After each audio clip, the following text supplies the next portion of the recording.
Hello and welcome to the latest Business of the Business podcast. I am your co-host, JP John Poz from the Two-Man Power Trip. Of course, joining me is the financial wrestling genius himself, the Dr. Lavie Margolin. Lavie, how you doing today?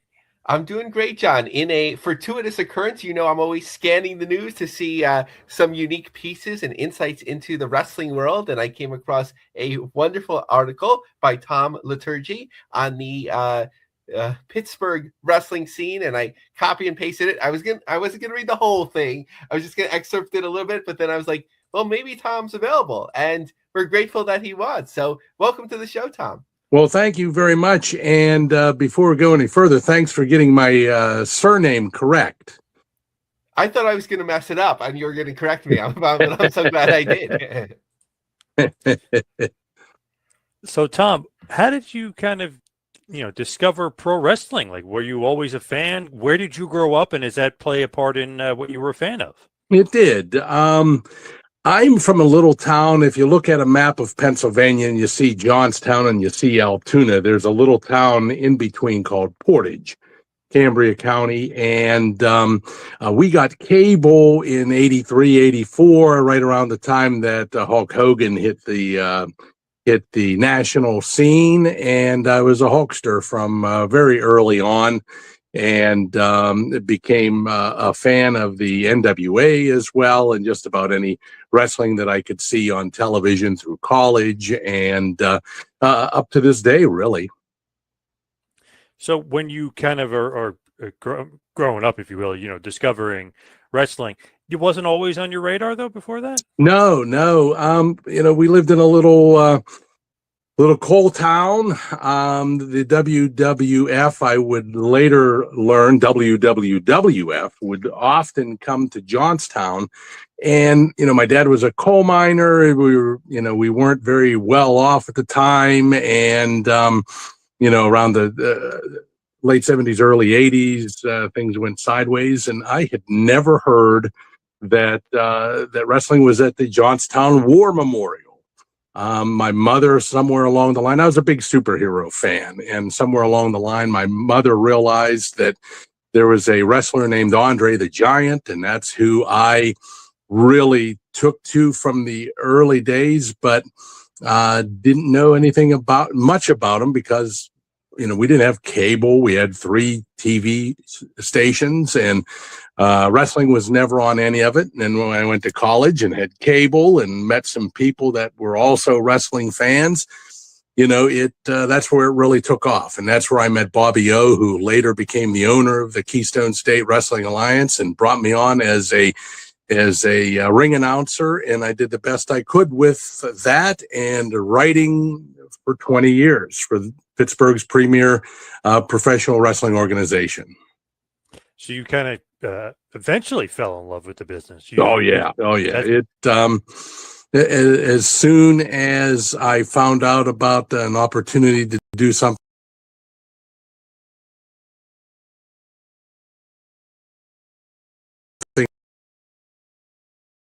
on the independent scene, I loved to do it.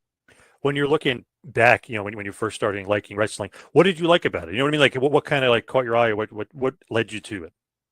Well, like I said, growing up as a superhero fan, Superman, Captain America, all that stuff, it was, real life superheroes. It was real life mythology.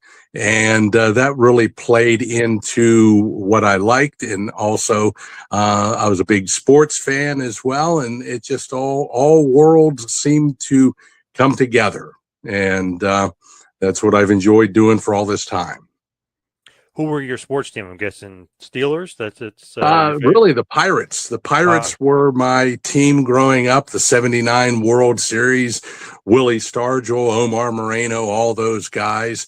And then, of course, the Steelers. My dad, to this very day, is a big Steelers fan. So we were a big Steelers fan family. And between baseball and football, we really didn't have any basketball other than I would watch on television Ralph Sampson with Virginia playing basketball before guys like Patrick Ewing, before guys like Michael Jordan. And I was a big fan of Dr. J, Julius Erving in basketball. Hockey, even though Johnstown to this day is a big hockey town, I never really took to hockey, but everything else I loved. When you're looking at it, right? Who was your guys in wrestling outside of the Hulkster? Like when you're looking Well, at that? it's funny because the Rock and Roll Express, Ricky Morton, Robert Gibson. I really liked Ricky Morton because, you know, it's a cliche. He looked like me. He was a littler guy. I'm not the biggest guy in the room. And when I met Ricky Morton, he was just like an inch taller than me. So, you know, it was really cool. Those guys. And of course, guys like the Road Warriors, and then many of the WWF guys after that. You know, I was too young to be a big Bruno Sammartino fan, but I met Bruno afterwards, and Dominic DeNucci was a good friend and a great guy. And that's, you know, I'm trying to think, AWA, things like that. You know, Road Warriors, like I said, I was a big fan of the Road Warriors, and I just always loved the storytelling. Nikita Koloff, Magnum TA. I was a big Magnum TA fan, big fan of Sting early on, and, you know, a lot of those guys. So not just a Northeast like WWF guy. It seems like you're spreading the wealth there with NWA and AWA too. Yeah, because, you know, by the time I was in college and I went to college in '86, cable was starting to go all over the place. That's where you could see guys from the AWA, and of course syndicated TV shows. They had the NWA before 6:05 on Saturday nights. I got to see all of that. Met Ronnie Garvin, and a couple of years ago, I was really happy for Ronnie when he won the championship off of Ric Flair on my 20th birthday, September 25th, 1987. And I told him that, and he goes, "Well, you remember that?" And I go, "It's my 20th birthday." You know, so, you know, it's always loved those guys. Bruno, huge, you know, Pittsburgh star, right? You weren't growing up, obviously. You weren't a big Bruno guy then. Well, I was too young, you know. The studio wrestling, which was a large demographic to this very day, calls professional wrestling studio wrestling. It was on the television here on what was then WIIC, Channel 11 in Pittsburgh, now WPXI. Channel 11 in Pittsburgh from 1958 to 1974, the last year or two on a Fox station. I was 7 by the time it went off the air. So, and I lived in a different market. So I never really got to see studio wrestling. When you're looking at getting into the business, is that something you ever kind of foresaw, like, oh, I'm never going to do wrestling or get in the business? Or is it something you're like, you know, maybe I will get into this? You know, especially in college, I had no idea that there was something called independent wrestling. My friend Lord Zoltan called it outlaw wrestling back in the day. These independents before there were independents. I never realized that was such a thing until I really met my friend Bobby O in Pittsburgh, was involved with the KSWA in the early days and invited me to be a ring announcer somewhere along the line. And from the year 2000 until our very last show just a couple of weeks ago on December 6th, you know, the KSWA was Pittsburgh's independent pro wrestling show. We were in the city limits and in and around Pittsburgh for 25 years, more than 400 events. I'm going to hand it over to Lavie, talk about the state of the Pittsburgh wrestling scene. Yeah, first I sort of want to set the scene a little bit, because as a New Yorker, John's in New Jersey, probably better at geography than me, but like generally when I think about Pennsylvania, it felt like sort of very Northeast in the sense of that it's like an extension of New York, New Jersey, but Pittsburgh, I've come to learn, is somewhat different. My wife is from, well, actually she grew up in Morgantown, West Virginia, so she would talk about going to Pittsburgh and sort of like reframe my thinking, sort of like, this isn't exactly like metropolitan New York City. It's sort of a mix of that. So like, how does that play into the type of wrestling that takes place and the type of workers that pass through Pittsburgh? Well, the good news is we are in a geographic location where guys and gals come from all over the place. Like there's some from Ohio, West Virginia. Sometimes they come from New York. I was on a couple of shows. It wasn't our show, but I was ring announcing another event, and they came from Canada. A couple people came from Canada. I knew some people that came up from Maryland, that sort of thing. Most of the traveling talent that I'm aware of, all came from the East Coast and a little bit into some of the Midwest. But Pittsburgh is really cool. I always say New Jersey can have Philadelphia. It's that far away from us. There's so many cities that are closer to Pittsburgh than Philadelphia. So when I've done my research over the years, I haven't really seen a Philadelphia promotion that did a lot of the community events and things that the KSWA and some of the other promotions in the area have done. But yeah, the KSWA was different than everybody else. And, but we had a lot, and we kind of were like the studio wrestling guys, where we had our core group of wrestlers, and some guys would come in and out.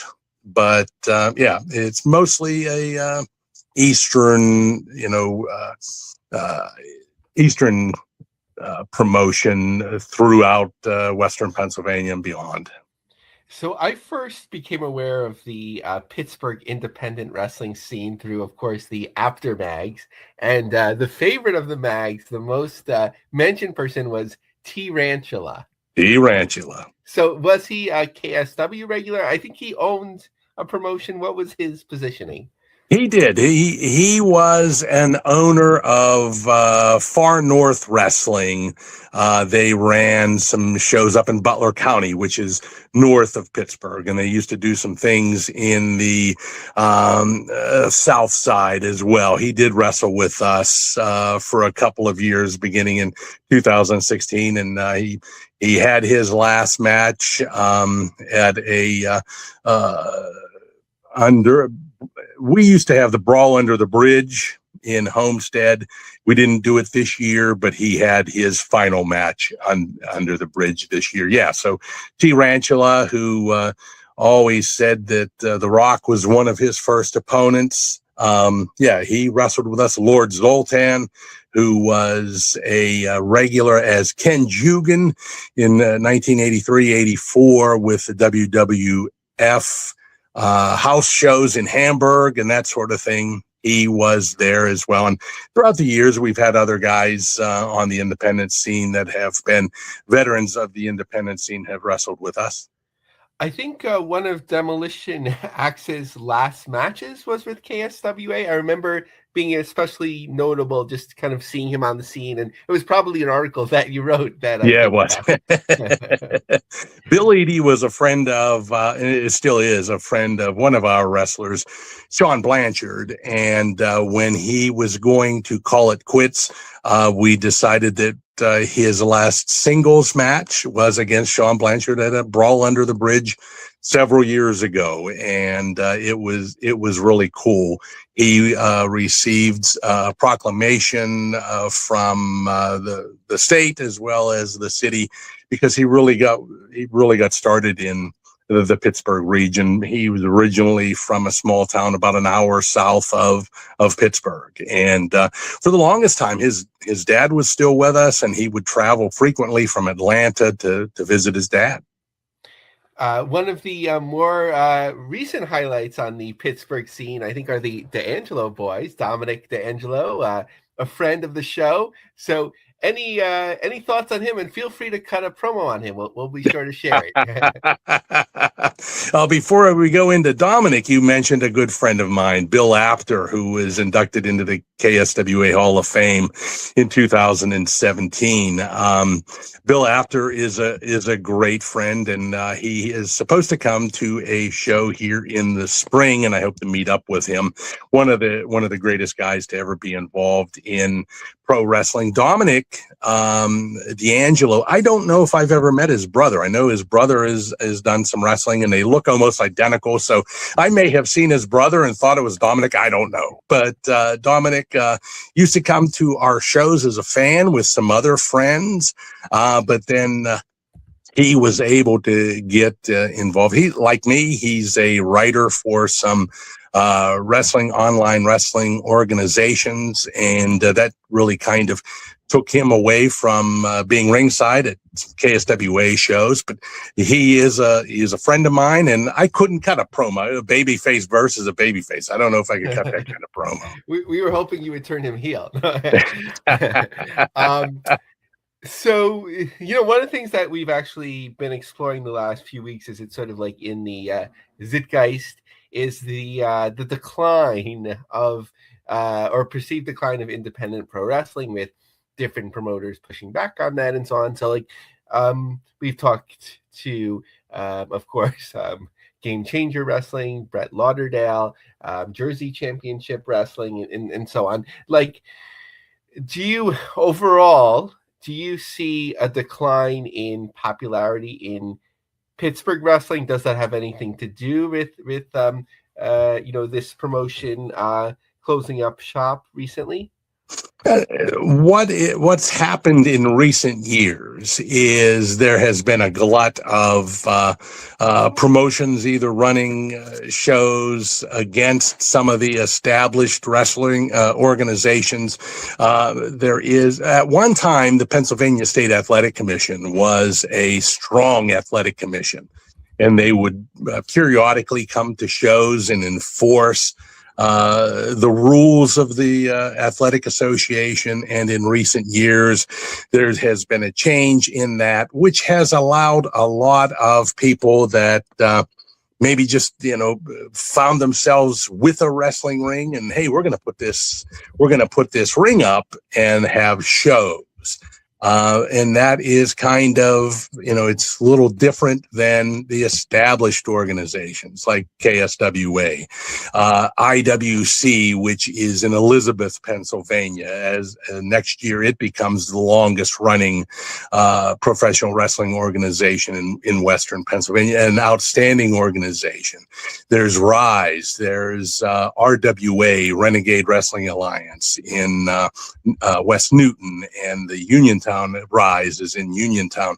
Those are some of the promotions that have been running regular shows for upwards of 2 decades. I know Rise, I think, is going to have their 10th anniversary next year. RWA is between 10 and 20 years old. Those guys have been around for a long time as well. There are spot shows. We had a spot show. Al Snow's organization, Ohio Valley Wrestling, was supposed to have an event in Western Pennsylvania. I don't think that it ever went through.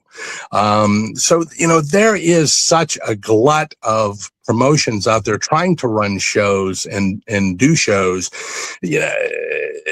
Had we had sellouts everywhere we gone for the last 2 years? No. There are many.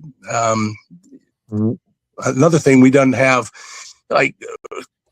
groups from Rise, Uniontown, which is an hour south of us. They didn't, we didn't share fans, but if somebody was on the border of going one place or another, they would go to one that was geographically closer to them. So, I think that with as many shows as there have been, and television wrestling, you can stay home and watch TV wrestling. My wife tells me you could find that every day. If you stay home, you can find it on TV. You can find it streaming in different ways. Of course, we had our big blockbuster show, but we ran there were times we ran 25 events a year. Were we going to have 500 people at 25 events a year? No, sadly not. But I don't know anybody that does.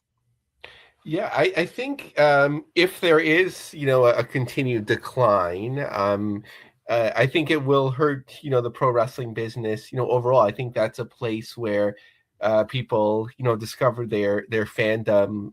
For example, actually, it is basically 1 year ago. was allowed because he was 10, so maybe he wouldn't copy things to go to the WWE holiday show in Madison Square Garden. It was quite expensive, so we had the cheap seats, and he's kind of like, okay, thanks, Dad. That was fine, kind of like whatever.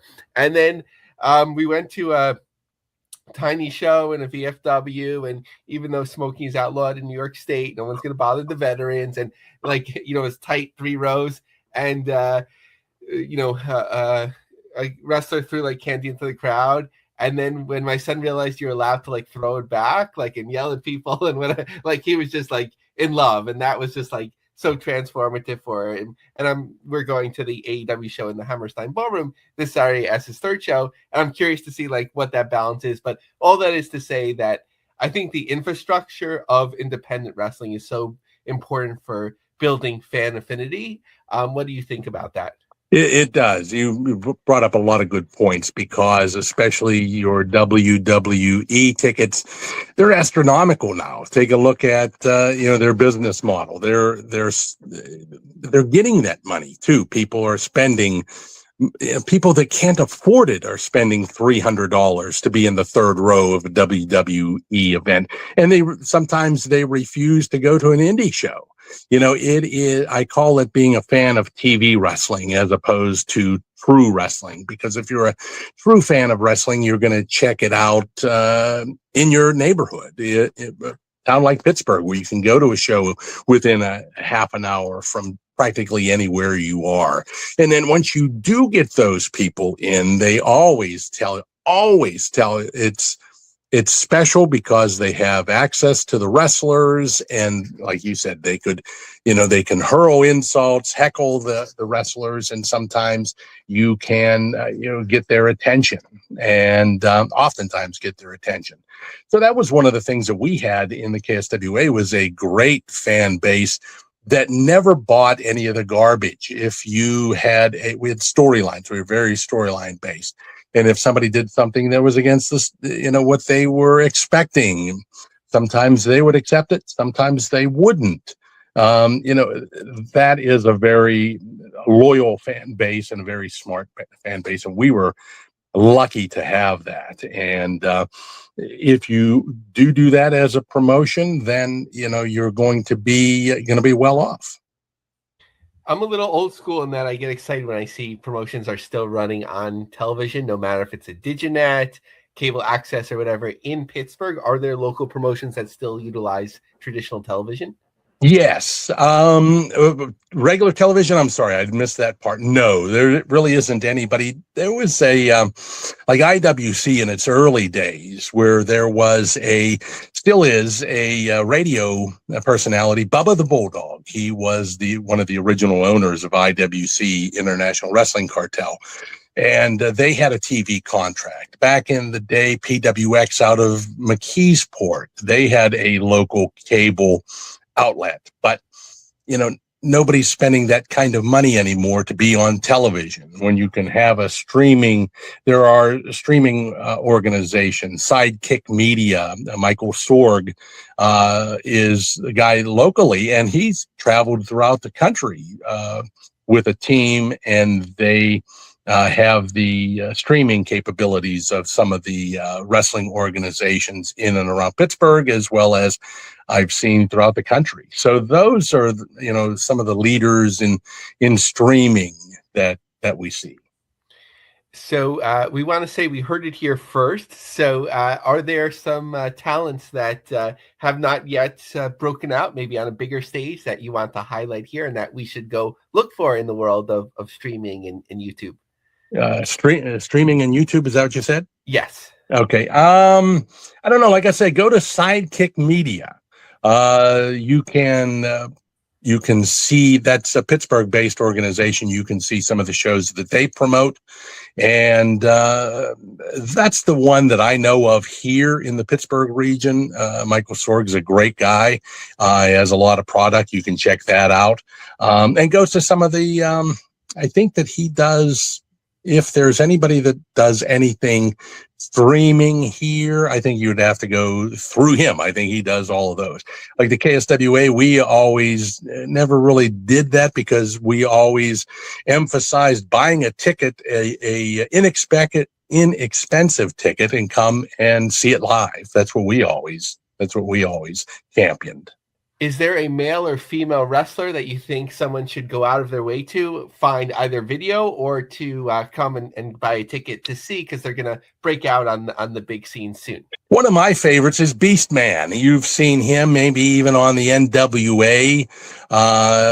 He is a guy that's been around for a long time. Great gimmick, great athlete. He has a great attitude.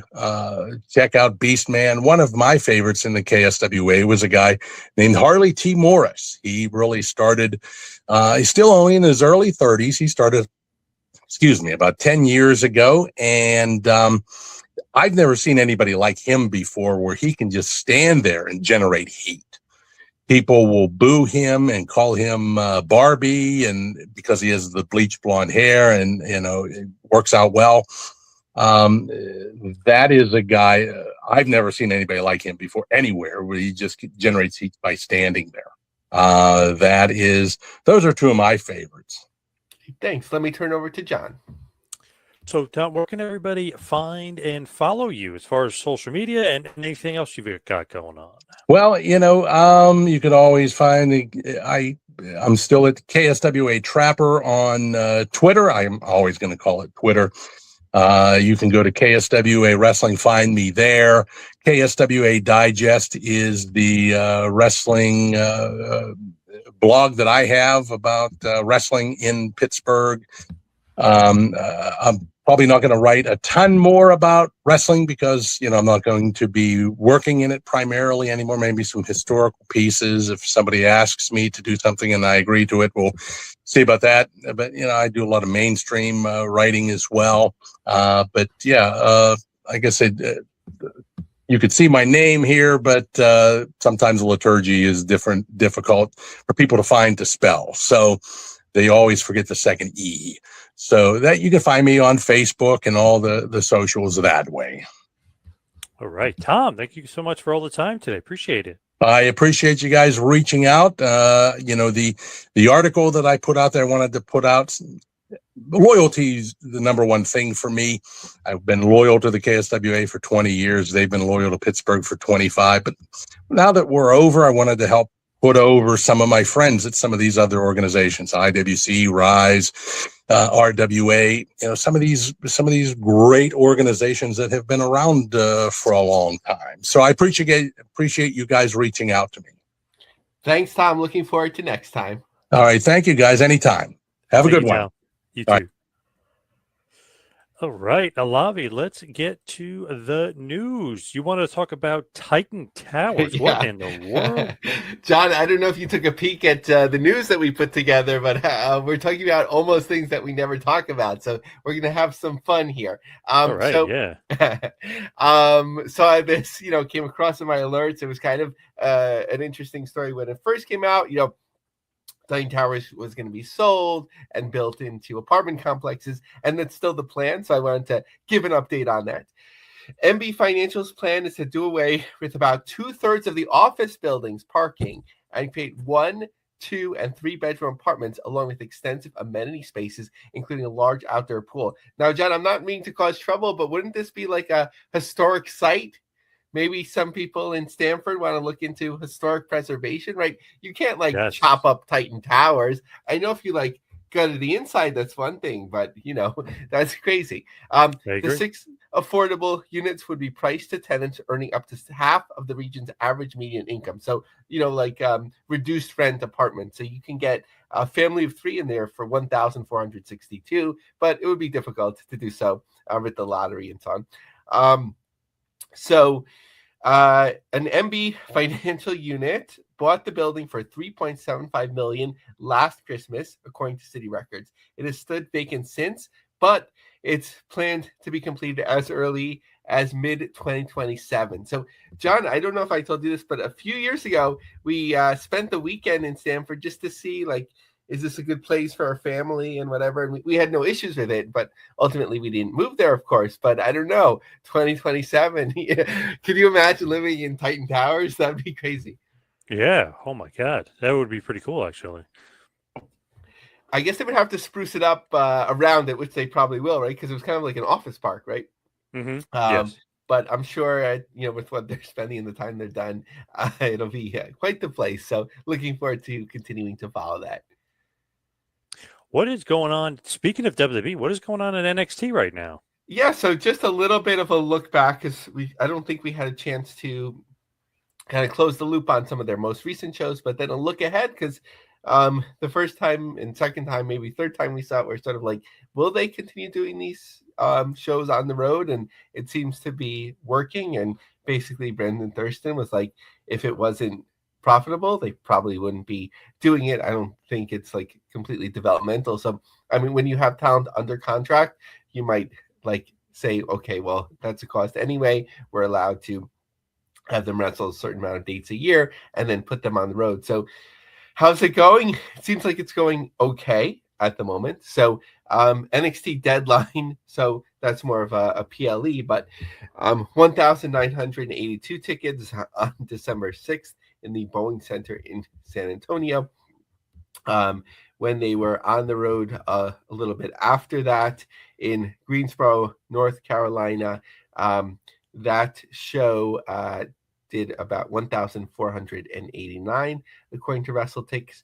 Township Auditorium, Columbia, South Carolina. That reminds me of watching WCW Saturday Night or something like that. And we'll be here on Township Auditorium, which is great to see because you don't often hear WWE in that venue, of course. And this is another opportunity to do that. So as of the last count, I don't think WrestleTix closed off these counts in a final accounting, but it was less than 1,000 tickets there in a small setup in a larger venue. Macon City Auditorium in Macon, Georgia. That show, there wasn't a final counting, 776. So maybe they weren't doing that great now that I look at it. But whatever's going on, it seems to be working for them. Nashville and Knoxville, Knoxville 1st, 29th and 30th. Knoxville Civic Coliseum and the Pinnacle.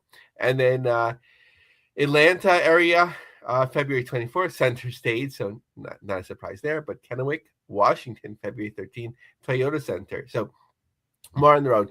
John, in terms of distribution, one of the things that I was thinking about, was with Peacock not necessarily keeping the PLEs and WWE's library migrating somewhere. The PLEs would seem to make a lot of sense for me just on the CW, right? Like as specials. I think having a whole nother night of wrestling would be too much for the CW, and it didn't really make sense to have TNA if you're not going to have NXT on the CW, but just having the occasional PLE Clash of the Champions type thing would make a lot of sense to me. What do you think, John?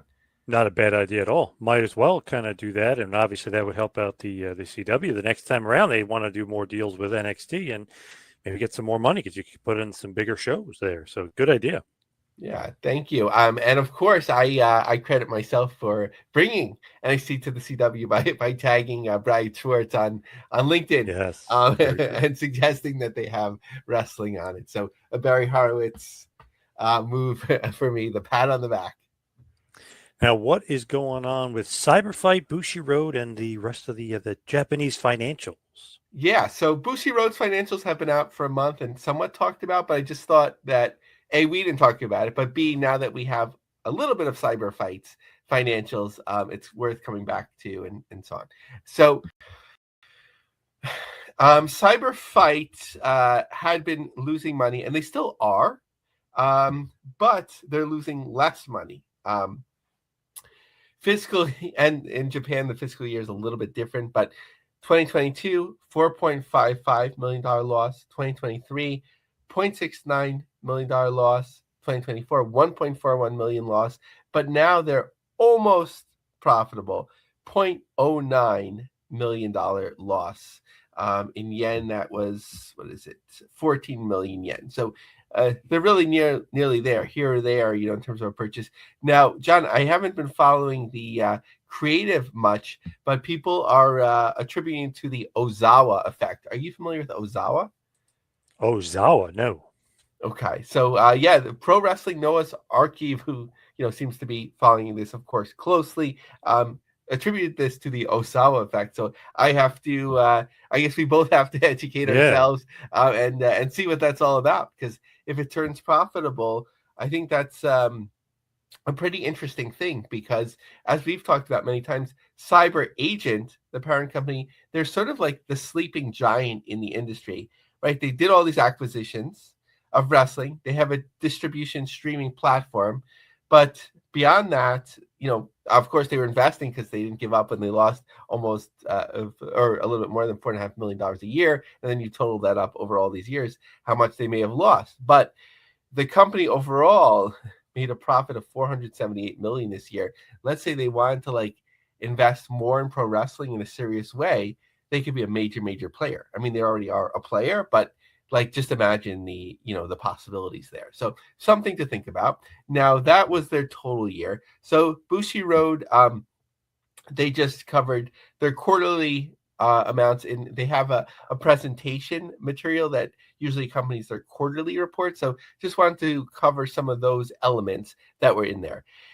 And I don't know why they call it 2026 yet. Again, in Japan it's different, but as they say, in fiscal year 26 third quarter, so it's in the future, Tokyo Dome tournament was held on January 4th, 2026, featuring Tanahashi's retirement match and Iron Wolf's debut match. So I'm not sure why they talked about it in the past tense, but maybe that's a translation thing. But advance tickets have already surpassed 31,548. That was a month ago. From what I understand now, John, it's completely sold out. I'm not sure what that total is and what the setups are, but obviously a great success. Hard to know though, if that is going to help you for the future, right? Obviously on a much smaller example, Memphis Wrestling, Memphis Memories, right? In the early to mid 90s, when you would do those shows once a year, you can get a huge crowd to the Mid-South Coliseum, whereas regular weeks would be less than 1,000. So just something to think about. So for Dream Queen show, they report Dream Queendom Show 2025. Tickets are selling at a pace that surpasses previous Stardom events held at Raiguku. I'm not going to try and pronounce the whole thing, mess it up, but the place. Stardom announces business partnership with CMLL, which was reported on at the time. Okay, so there's a bar chart here in terms of their net sales in the quarter. 1,483 million yen, up 22 million yen compared, I guess, to the previous quarter. Looks like it's holding up pretty well. What else? New Japan held summer tournaments. Stardom held summer tournaments such as the 5-Star, with Kanemoto serving as a regular on the TV program. Women's wrestling was broadcast live for the first time in 23 years. Let's see, what else?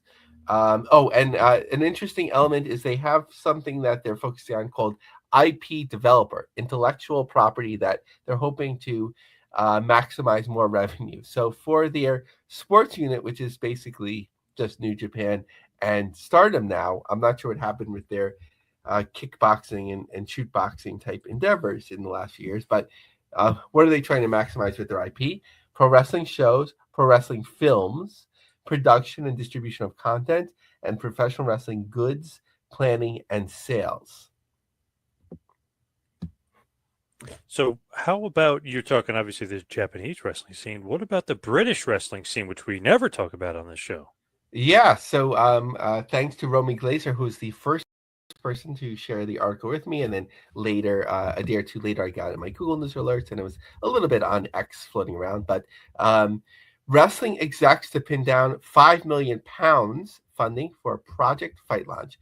Ben Webb, a British pro wrestler, is working with Oakwell Advisory on plans for a revamped European series that would aim to capitalize on the interest from millions of British fans.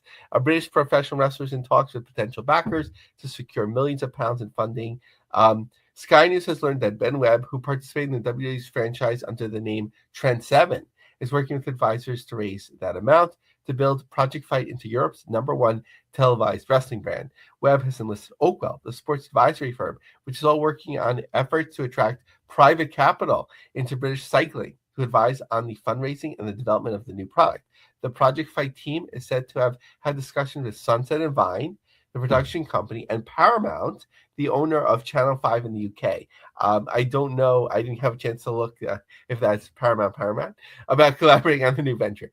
Talks with prospective investors are understood to have been underway for weeks. If successfully secured, the new funding would be raised at a pre-money valuation of roughly £10 million. The capital would also allow Project Fight to break even in its third year, according to its architects. Mr. Webb said the project's ambition was to transform the UK and European professional wrestling landscape and create a business valued at over £100 million over the next 5 years. It comes amid a burgeoning interest in wrestling among international fans.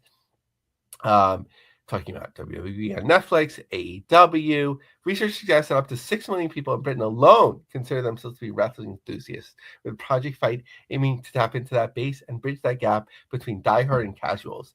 I built a company from a disused scout hut with 40 friends and family in the crowd and grew it organically to thousands at the NEC all over the UK, Japan, Mexico, USA, and the world, and it helped change the landscape of British wrestling, Mr. Webb told the news. I'm not sure what that means. Is Trent Seven a promoter already? I'm trying to understand, John, help me translate from British to English here. I built a company from a disused scout hut. I have no idea. It must be a British thing. I have no clue. Somebody help us out. I mean, we can go to Grok or whatever later, but and he's claiming that he has shows all over these different places. So I think that covers it. But actually, there's a little bit more here on the business side. So Project Fight's advisory board includes Roger Draper, former chief executive of Sports England and the Lawn Tennis Association, and Peter Angel, the CEO of Sunset and Vine. The venture is also formulating a broader content distribution strategy aimed at utilizing wrestling's existing social media followers and content sharing partnerships with major wrestling adjacent influencers. Mr. Webb said the Project Fight would have a gender balanced roster, including females from all over the world. The roster of wrestlers being lined up is said to have a combined social media following of more than 12 million. Okay, so one wrestler that's been on WWE, right? Like you get a ton of followers. So a premium pilot event is expected to take place next year, depending on the successful completion of the fundraising. People always say, if a wrestling show needs a pilot, their prospects aren't great. I'm not dimming it here, but John, this sounds very, very ambitious. With a lot of different connections. What do you think of it all? I don't know. It's one of those things where it's like the pilot and everything. Sometimes I feel like it almost sounds like they know it's not going to happen. That kind of thing. But I'm hoping, I'm wishful. Yeah, it's kind of like that thing where either something from America translates well across the world, and that internationalness of it, it seems larger than life. But when you try and do it locally, it doesn't work out as well.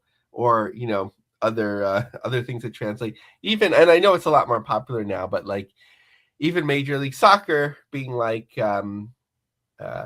so many international fans here, and there's so many youth that play soccer. It's going to be huge, but 30 years on, obviously it's grown a lot, and they have their own stadiums. It's still not a huge thing. And compare that to the WNBA, which has just been finally, a big success. Now, you talked about Japan, talked about England. What about India? What's going on with maybe a little GLW? What about India wrestling? Yeah, John, you remember when we were talking about it a few months ago, maybe the biggest media deal that you haven't heard of? So now I got curious. So I was like, what's going on? So first, a little bit of summary from Grok, and then we'll get into a specific article. GLW announced in August 2025 as a partnership between Praser Bharati and AX Sports, part of UK-based Adi Group, was planned to launch with an official unveiling on September 17th and broadcast starting October 4th on DD Sports. We're streaming on Waves and radio via All India Radio. It was promoted as India's first major wrestling entertainment league, featuring great family scripted storylines, Indian culture, and the great Khali, of course. However, as of December 18th, there's no evidence that GLW launched or made it to TV in India. No reports confirm any unveiling in September, broadcast in October, November, or ongoing season. Instead, articles from November indicate that AX Sports and Preza Bharati dropped the GLW concept after reviewing proposals. These sources described GLW referred to as an Australian originated or West first idea. And that was, it was rumored that, the promoter came from Australia, who's already involved in the business, a former guest of the show, as outdated and mismatched for India's market, with the partnership shifting to a new, more Bharat first homegrown wrestling entertainment product. So rather than speculate on that, let's get into this article, which was actually posted a number of places on the ANI PR wire. I'm not sure if that's like, the AP in India. But Adi Group and AX Sports to ignite India's sports entertainment revolution with a power-packed Bharat first approach in partnership with Preza Bharati. AX Sport, the flagship sports entertainment platform of London-based Adi Group, in collaboration with India's Bharati, are charging ahead with fire in their stride. They have greenlit an out-of-the-box, eye-catching Indian storyline that fuses Bharat's rich entertainment and cultural heritage with the raw power of wrestling and the nation's rising spirit of nationalism, pride, equanimity, and valor. This is not just a refresh. It is a reinvention. A person closely associated with one of the content providers revealed that this is a high-impact Bharat first vision designed to resonate deeply, inspire passionately, and dominate the Indian sports entertainment landscape to satisfy the world's largest and pickiest millennial and Gen Z demographic with a compelling storyline that could truly capture the pulse of Indian audiences for multiple seasons. They also claim it has the support of grassroots spaces, in-depth outreach to organizations across urban, semi-urban, and rural India. The companies have also been evaluating for several months a proposal from Australian-originated GLW for this upcoming India-centric sports content. Sources reveal that a rigorous review fueled by in-depth market research and direct stakeholder consultations exposed critical gaps. Its outdated West-first legacy-driven approach was simply out of touch with the dynamics, evolving demands of Indians' sports and entertainment ecosystem. Sports say these persons have officially dropped GLW despite the aggressive pitching, as its out-of-touch proposal has no place in the evolving landscape. They're said to be doubling down on its new property's identity as a proudly homegrown powerhouse, crafting content that reflects India's realities, celebrates its athletic grid, and meets sky-high viewer expectations every day for 40 weeks. Okay, so as I understand, the shell of the concept is there. You have the media people and the platforms to do it. But, what concerns me is like the core of it. The people that were actually going to deliver the product have been rejected because it's not, I guess you could say sort of like a play on words here, like Indian wrestling for Indians. And I understand that, in terms of not necessarily their particular needs, but maybe culturally where it just like it doesn't fit. And there's certain storylines, right, where like you make a movie and it looks fine in our eyes, and then sort of like it goes to another country and they're like, this is offensive, or it's not from our perspective, and so on. So like they're really trying to gear it towards that market. So John, I think the British market was hard to predict. I think maybe the Indian market is even harder to predict. What do you think about this one's chances? Yeah, I don't know about this, especially if it didn't happen already. It was supposed to happen. I doubt it. Yeah, that's a great point, right? Like you have a date, whatever, and then you like hold it up and you're like, suddenly you have an issue with the type of product, that it is. What's going on with NWA right now? What's going on with you guys over there? Yeah, so I always enjoy like the local articles that focus on the distribution when they run a show and PBS and so on. So just going to touch upon one of those via Tampa Bay 28. NWA returns to its roots as Tampa becomes home base for new era of wrestling. I think that's been announced a number of times, but there was a new article.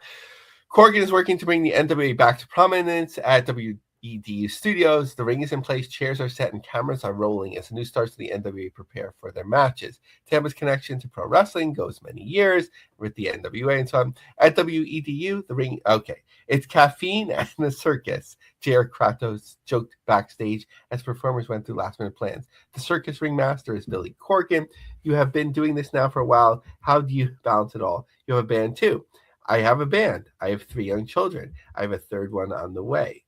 Wait, I have 3 young children. I have a third one on the way. Okay, so a little bit confusing there. I started a podcast working with Bill Maher's new podcast network. It's a lot to take on, but I love it. I'm very passionate about it. And bringing back the NWA is something I really hold dear to my heart. I'm not sure I can do it, but there are days that I really feel challenged by it. I really feel there's an opportunity. I think recently WWE sale for over $9 billion. I think you see that wrestling in many ways is about to have its biggest era.